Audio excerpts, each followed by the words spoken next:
16 अरब रुपया FIA का नौकरों के नाम पे लिया, जो FIA ने पकड़ा। 4 गवाह 2 महीने में मर गए। एक इन्वेस्टिगेटर FIA का वो मर गया, सब हार्ट अटैक से मर गए।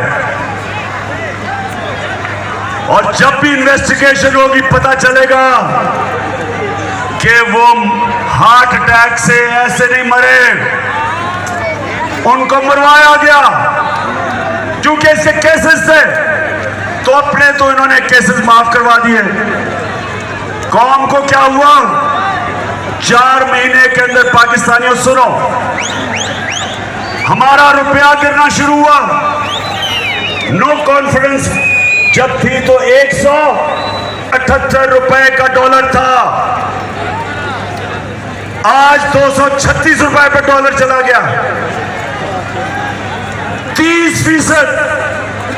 400 जरा नौजवानों समझो, आपकी दौलत में 30% कमी हुई है। 30% रुपया गिरा।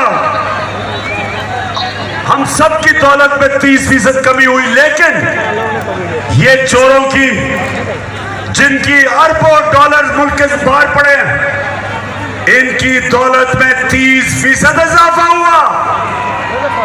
इसलिए मैं आज अपनी सारी कौम को कह रहा हूं कि कभी मेरे पाकिस्तानियों, कभी उस जमात को वोट ना देना जिनके लीडरों के पैसे और जायदाद और बिजनेस मुल्क से बाहर हो। कभी उनको वोट ना दो, क्योंकि आज आपकी दौलत में कमी, रुपया गिर रहा है, 30% रुपया कम हुआ, और इनका जो बाहर पड़ा हुआ पैसा है उसमें 30% इजाफा हुआ है। इसलिए मैं भी फैसला किया, इंशाल्लाह अगर अगली बारी दी अल्लाह ने, मैं किसी को, ज्यादा सुनो जरा, मैंने किसी को वजीर नहीं बनाना जिसके पैसे और दौलत पाकिस्तान में से बाहर पड़े हो।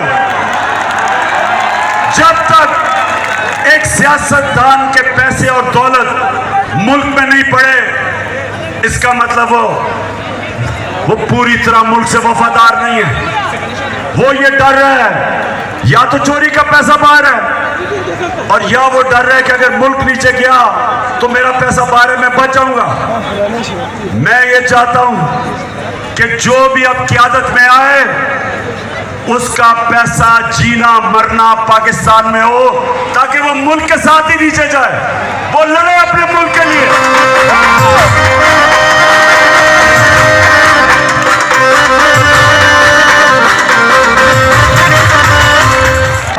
वक्त कम है, अब जरा सुने इन्होंने क्या किया जब से आया। हम जब सुने